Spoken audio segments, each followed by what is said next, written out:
Il est difficile pour de nombreuses sociétés de recruter des travailleurs ayant un handicap. Pourtant, la loi du 11 février 2005 leur impose, dès qu'elle dépasse un effectif de 20 personnes, d'avoir au moins 6% de salariés handicapés. Le recours à la sous-traitance, via une entreprise adaptée qui emploie au moins 80% de personnes en situation de handicap, est donc une solution à privilégier.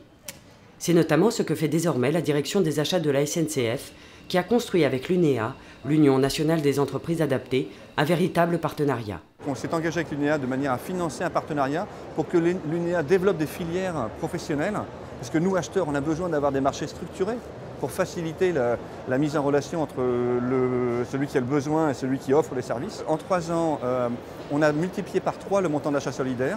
À fin 2010, on était à 21 millions d'euros et on veut aller encore beaucoup plus loin. Maintenant, on rentre dans le domaine produit, technique, industriel. De nombreuses prestations peuvent en effet être sous-traitées aux entreprises adaptées. L'UNEA accompagne les entreprises désireuses de s'engager dans cette voie et construit avec les acheteurs et les directions des ressources humaines des partenariats forts et solides avec ses adhérents. L'UNEA est un relais entre l'entreprise classique qui a des besoins et les entreprises adaptées.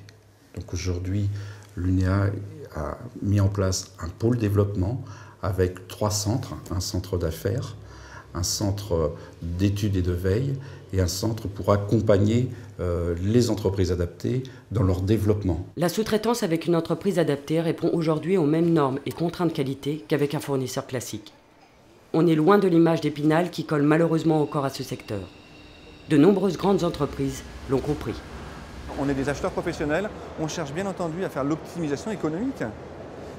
La prestation d'une entreprise adaptée est équivalente en termes de qualité, de coût et de délai.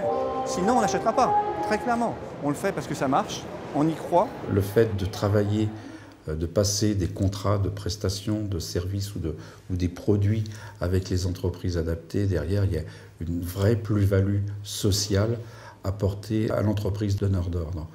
Et notamment, on peut le valoriser à travers son volet RSE. On rentre dans une dimension humaine, très clairement, la relation client-fournisseur. Et là où l'acheteur habituellement est un très bon technicien de l'achat, on lui demande de regarder cet achat solidaire avec son cœur. Très clairement, on cherche à remettre l'homme et la femme au cœur du système. C'est une nouvelle création de valeur. Et je ne parle pas uniquement de valeur humaine et éthique, je parle de valeur ajoutée.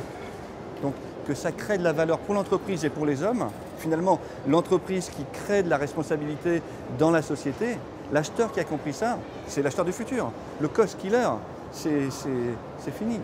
Acheter solidaire fait désormais partie du jeu. Mais c'est aussi permettre aux entreprises adaptées de continuer à recruter et former des personnes handicapées pour que tous aient un vrai métier au bénéfice de toute la société.